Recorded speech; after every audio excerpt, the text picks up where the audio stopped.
YouTube channel महबूब mathematics study centre में आपका हार्दिक अभिनंदन है।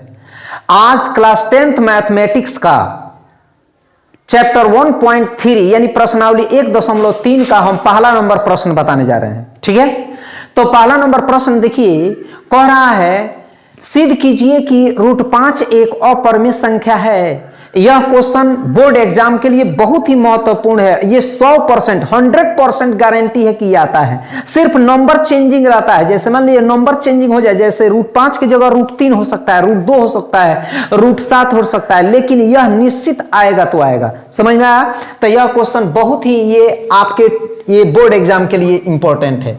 तो इसे कैसे सॉल्व करते हैं, तो पहले सुनिए सॉल्व करते हैं हम कैसे। लिखेंगे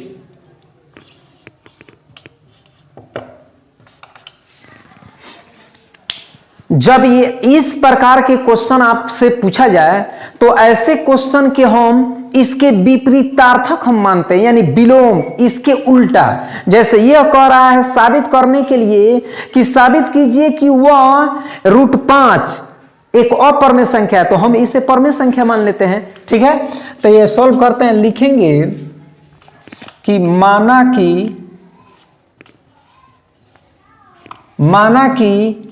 √5 एक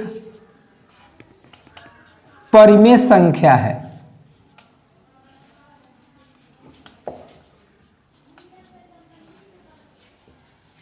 हो गया, माना कि √5 एक परिमेय संख्या है। तो जब परिमेय संख्या हो गया जैसे ही, तो हम यहां पर लिख देंगे √5 इज इक्वल, जैसे मान लीजिए यह परिमेय संख्या है, तो परिमेय संख्या किसे कहते हैं? परिमेय संख्या वैसी संख्या जो p/q के रूप में रहे उसे हम क्या कहते हैं? परिमेय संख्या। अर्थात हो जाएगा p/q। ठीक, यानी यहां लिख देंगे जहां p और q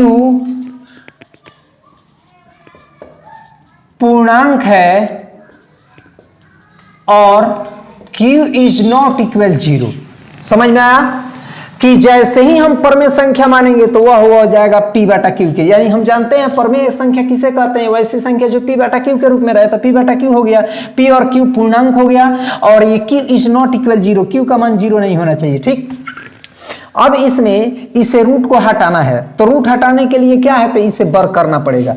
तो लिखेंगे हम दोनों तरफ वर्ग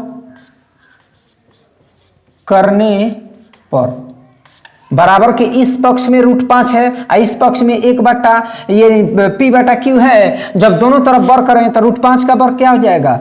√5 का वर्ग सिर्फ 5 हो जाएगा और बराबर हो जाएगा p² और बट्टा होगा q²। ठीक है, p² बट्टा q² लिख दिए। अब इसके बाद में देखिए, इसके नीचे हम ये लिख देते हैं हम 1।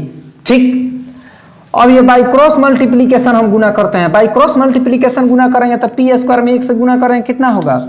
p² और बराबर 5 में q² से गुना करेंगे तो हो जाएगा 5q²। हो गया, इसको हम इक्वेशन मान लेते हैं 1।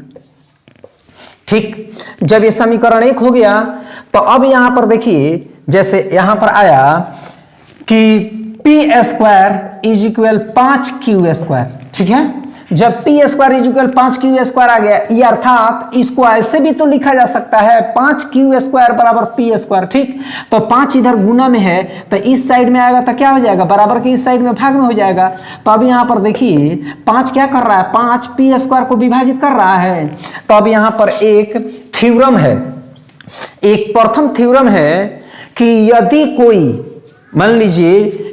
कोई जैसे मान लीजिए कि b ही है, b अभाज्य संख्या हो, अभाज्य संख्या, यदि अभाज्य संख्या मान लीजिए कि ये m² को विभाजित करता है। ठीक, तो इसलिए यह b भी m को विभाजित करेगा। समझ में आया? तो यहां पर ये प्रमेय है, थ्योरम है।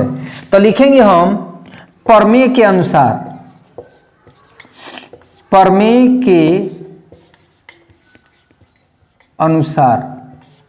ठीक, हम जानते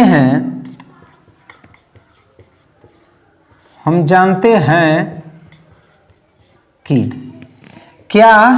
तो हम जानते हैं कि यह 5 जो है पी स्क्वायर को विभाजित करता है। तो यहां पर लिखेंगे चूंकि 5 पी स्क्वायर को, 5 किसको? पी स्क्वायर को, यानी 5 पी स्क्वायर को विभाजित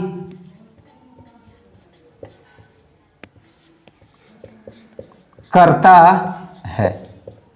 ठीक है, यानी 5 जो है गुना में इधर आया तो भाग में। तो ये प्रमेय के अनुसार, हम प्रमेय के थ्योरम के अनुसार जानते हैं कि 5 जो है पी स्क्वायर को विभाजित करता है, 5 पी स्क्वायर को विभाजित करता है। तो 5 पी स्क्वायर को विभाजित करता है तो ऐसे भी लिख देंगे जैसे पी स्क्वायर और बटा 5 लिखे हैं। तो इसको देखिए यहां पर लिखा जा सकता है पी इंटू पी और बटा हो जाएगा 5।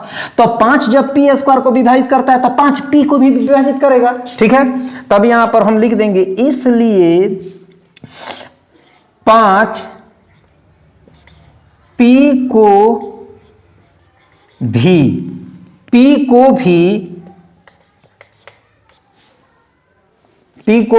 विभाजित लिख ही देते हैं, विभाजित करेगा। समझ में आया? जब ये 5 पी स्क्वायर को विभाजित किया तो 5 पी को भी विभाजित करेगा। तो अब यहां पर लिखेंगे कि नाउ, अब माना कि P बराबर 5 है। ठीक, क्यों?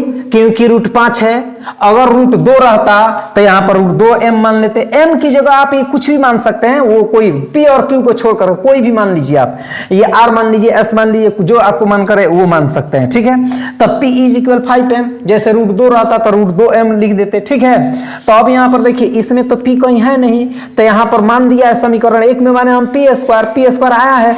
तो हम क्या करेंगे, दोनों तरफ इसमें भी वर्क करते हैं। ठीक है, यहां पर लिख देंगे दोनों तरफ वर्ग करने पर, वर्क करेंगे। जब वर्क करेंगे तो ये हो जाएगा क्या, तो यहां पर लिख देंगे p का वर्ग करेंगे तब p का वर्ग हो जाएगा पी स्क्वायर। अब बराबर 5 है, 5 का वर्ग करेंगे तो 5 5 हो जाएगा 25, m का वर्ग करेंगे तो हो जाएगा m स्क्वायर। समझ में आया? ठीक है, तो अब यहां पर देखिए, फिर हम इसे लिखते हैं कि जैसे मान लीजिए कि पी स्क्वायर बराबर ये हो गया 25m स्क्वायर। तो पी स्क्वायर यहां पर क्या है, पी स्क्वायर बराबर दिया है 5q स्क्वायर। तो यहां पर लिख देंगे दैट इंप्लाइज दे करके लिख दीजिए आप कि 5 क्या लिख देंगे, 5q स्क्वायर। 5q स्क्वायर बराबर हो जाएगा 25m स्क्वायर। किससे? तो यह हो जाएगा आपको समीकरण 1 से, समीकरण 1 से। ठीक है, समीकरण 1 के अनुसार हो जाएगा 5q स्क्वायर इज इक्वल, यानी पी स्क्वायर बराबर 25m स्क्वायर रहता है, इसलिए ये p का वैल्यू दिया है 5q स्क्वायर, तो 5q स्क्वायर बराबर 25m स्क्वायर हो जाएगा समीकरण 1 से। तो अब यहां पर देखिए ये 5 से इसे काटिएगा तो 5 से 5 5 क्या हो जाएगा, 25 हो जाएगा, विभाजित हो जाएगा। तो अब यहां पर होगा क्या, q स्क्वायर इज इक्वल हो जाएगा 5m स्क्वायर होगा। ठीक, तो अब यहां पर फिर वही बात, फिर इसको दोहराएंगे हम, ये यानी क्या, तो ये 5 जो है यहां गुना में है, इस साइड में आएगा तो भाग में। तो अब यहां पर लिखेंगे हम, लिख देंगे प्रमेय के अनुसार, प्रमेय के अनुसार। ठीक, प्रमेय के अनुसार हम जानते हैं, हम जानते हैं कि, प्रमेय के अनुसार हम जानते हैं क्या, तो यहां पर लिख देंगे कि चूंकि 5 जो है किसको, 5q स्क्वायर को, 5q स्क्वायर को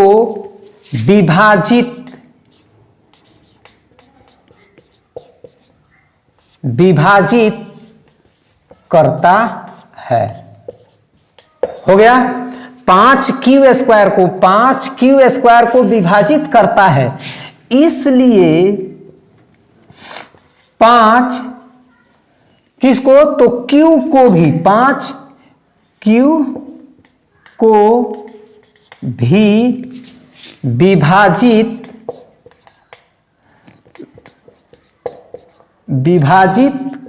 करेगा। हो गया। तो आप यहां पर देखिए कि 5 जो है p, जैसे यहां पर 5 जो है p² और p को दोनों को विभाजित कर रहा है, यहां पर 5q² और q दोनों को विभाजित कर रहा है। ठीक है, तो अब यहां पर लिखेंगे, यहां पर लिख दीजिए आप। अब आप लिखिए चूंकि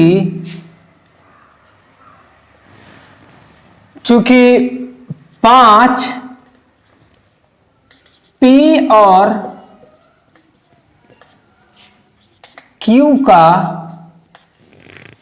5 जो है p और q का क्या है, ये विभाजित करता है। 5p और किसको, q को विभाजित करता है, विभाजित करता है। ठीक है, 5p और q को, माने 5p और q को क्या करता है, विभाजित करता है। अर्थात 5 लिख देंगे, 5p और q का उभयनिष्ठ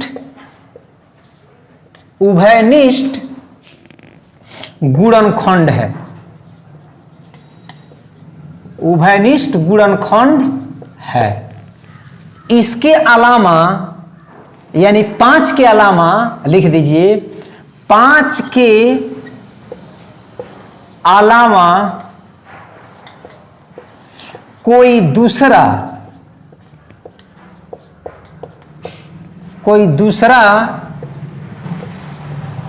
गुणनखंड नहीं है। ठीक है, 5p और q का उभयनिष्ठ गुणनखंड है, 5 के अलावा कोई दूसरा गुणनखंड नहीं है। जब 5 के अलावा दूसरा ये अभाज्य गुणनखंड नहीं है, दूसरा गुणनखंड नहीं है, तो यह क्या है, मान्यता के विरुद्ध है। ठीक है, जो कि क्या है, जो कि विरोधाभास है, जो कि विरोधाभास है। ठीक, तो अब यहां पर लिखेंगे कि चूंकि, जैसे मान लीजिए 5p और q का उभयनिष्ठ गुणनखंड हो गया, यानी 5 के अलावा कोई दूसरा गुणनखंड नहीं है, ठीक, जो कि विरोधाभास है।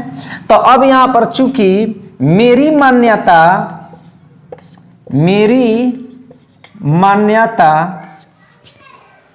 √5 को परिमेय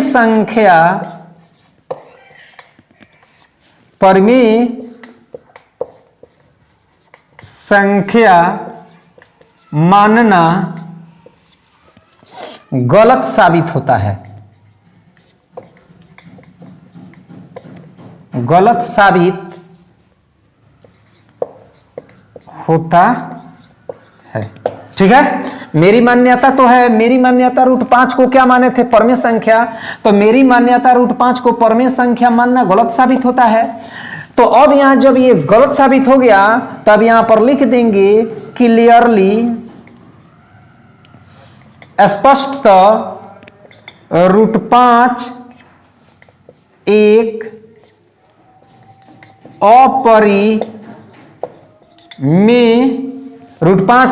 अपरिमेय संख्या है, प्रमाणिक।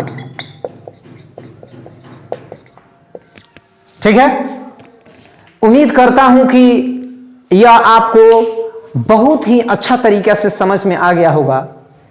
तो यदि आप मेरे चैनल पर नए हो तो मेरे चैनल को सब्सक्राइब करें, लाइक करें, कमेंट करें और अपने मित्रों के पास शेयर करें।